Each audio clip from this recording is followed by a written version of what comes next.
नमस्कार, मी प्राजक्ता मालवणी लाईफस्टाईलमध्ये तुम्हा सर्वांचे मनपूर्वक स्वागत करते। आजच्या या व्हिडिओमध्ये फणस कसा फोडावा, कसा सोलावा आणि त्याची मालवणी पद्धतीने भाजी कशी बनवायची ते आपण पाहणार आहोत।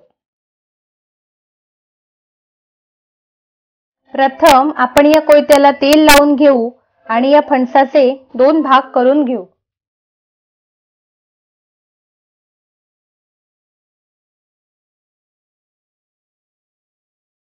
नंतर या कापलेल्या फणसाचे अशा पद्धतीने उभे तुकडे करून घेऊया।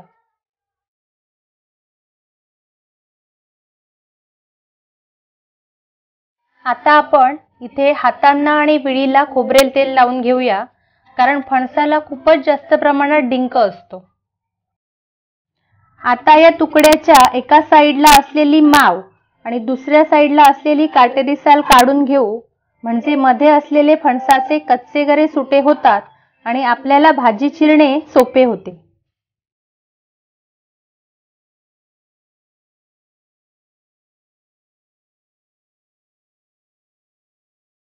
प्रत्येक गऱ्यावर अशा प्रकारच्या पाती असतात, त्या काढून टाकाव्यात आणि गरे उभे चिरून घ्यावेत।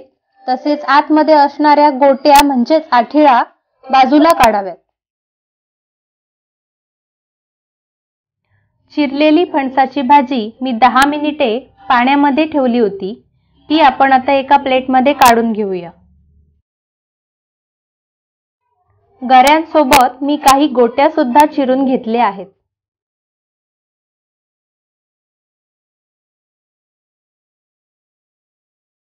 फणसाची भाजी बनवण्यासाठी आपण चिरून घेतलेले गरे, त्यानंतर 2 पिकलेल्या ओल्या मिरच्या, 4 काळी मिरी, फोडणीसाठी मोहरी आणि हिंग, 1 वाटी ओलं खोबरं, हळद आणि मीठ।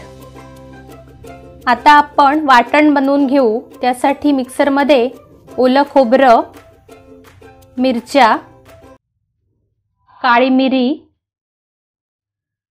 थोडंसं पाणी घालू आणि वाटून घेऊ। आपलं वाटण तयार आहे। तापलेल्या कढईमध्ये 2 चमचे तेल घालून घेऊया। तेल तापल्यावर यामध्ये मोहरी आणि हिंग घालून घेऊया।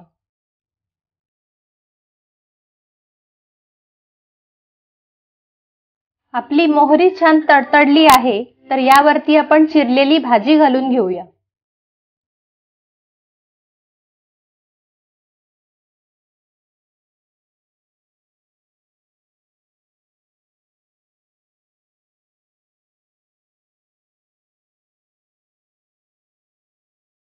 आता यामध्ये 1 चमचा मीठ आणि अर्धा चमचा हळद मी घातली आहे।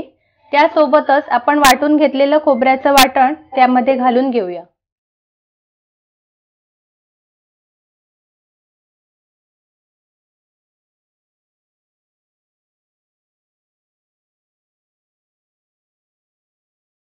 आपली भाजी छान मिक्स करून झाली आहे, तर आता यामध्ये पाव पेला पाणी शिंपडून घेऊया।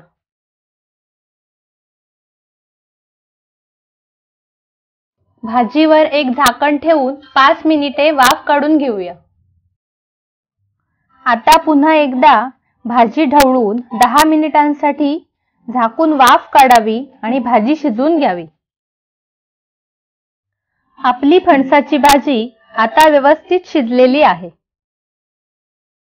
फणसाच्या प्रकारानुसार तसेच जून कोवळेपणानुसार भाजी शिजण्याच्या वेळेमध्ये फरक पडू शकतो। त्यामुळे भाजी कोरडी झाली असेल व शिजली नसेल तर परत एकदा थोडे पाणी घालून भाजी व्यवस्थित शिजवून घ्यावी। आजचा हा कोकणातल्या पारंपरिक पद्धतीच्या फणसाच्या भाजीचा व्हिडिओ तुम्हाला आवडला असेल तर व्हिडिओला लाईक करा, शेअर करा आणि मालवणी लाईफस्टाईलला सबस्क्राईब करा।